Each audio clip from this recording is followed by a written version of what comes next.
fiz quinta série, sexta série, tudo. Aliás, eu já conto, no terceiro colegial, eu era o cara mais odiado da escola, era eu, entendeu? Como aluno. Sério, Sérgio? Porque Você aprontava? não é que eu aprontava, cara. Primeiro que eu odiava o professor que vinha cantando e contando piada, cara. Eita! Eu odiava, cara. Odiava aquilo ali. Cara, eu queria aprender, cara. Entendeu? E às vezes o professor resolvia, aí eu via que o professor estava enrolado. Falei, cara, esse cara não tá sabendo, cara. Porque eles ficam presos, ou é naquela apostila, ou é naquele livro. Eu pego o livro dos meus filhos, cara, é tudo riscado. Falo, isso aqui tá errado, cara. Isso aqui tá errado. Entendeu? Como pode um livro, por exemplo, um exemplo bem básico. A gente não tem horário de verão desde 2018. Como que um livro hoje, em 2022, ainda explica o que é horário de verão, cara? Não precisa disso, cara. É riscar, cara. Exato. Entendeu? É riscar.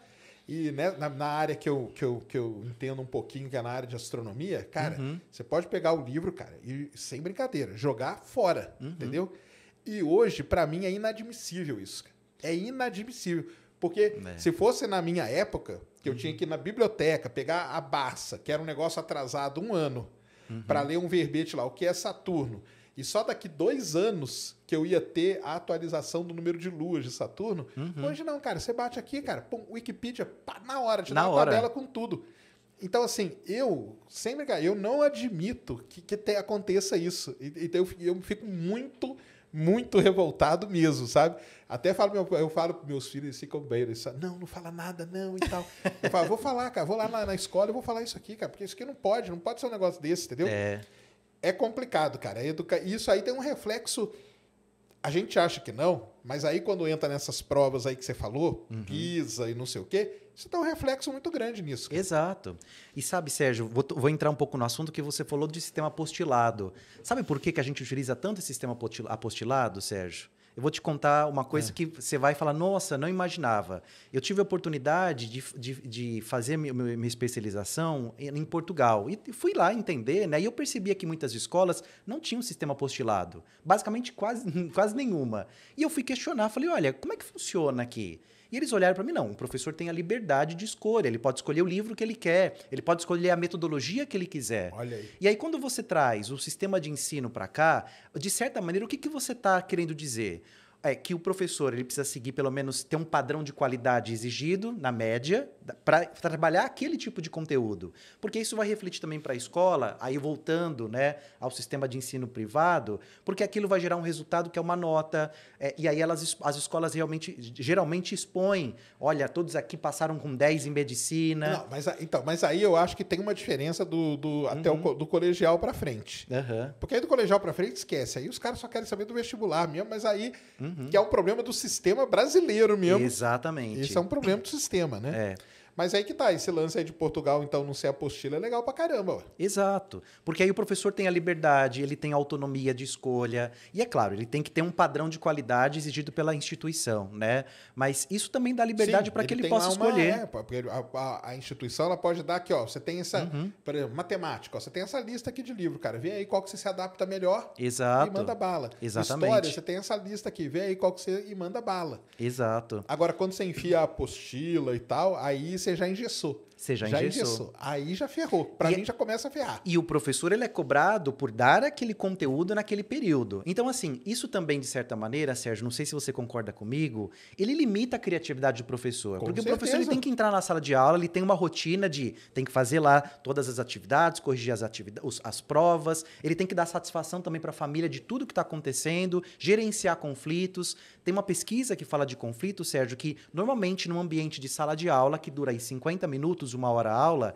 que o professor administra pelo menos 40% dele só administrando conflitos interpessoais na relação dos alunos. Então, isso aí eu acredito então também. Imagina, Sérgio, um professor que tem todos esses trabalhos e ainda por cima tem que dar conta daquela apostila de maneira engessada. Ele vai ter liberdade criativa para sair daquele roteiro e trabalhar, por exemplo, uma atividade de cultura maker?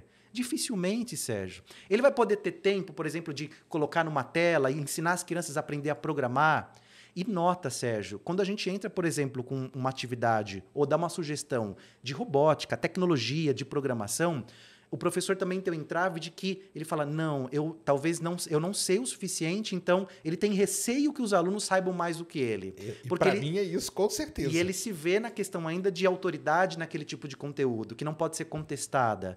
É claro, né, a gente sabe que isso varia de cada professor, de mentalidades diferentes, de abordagens metodológicas diferentes.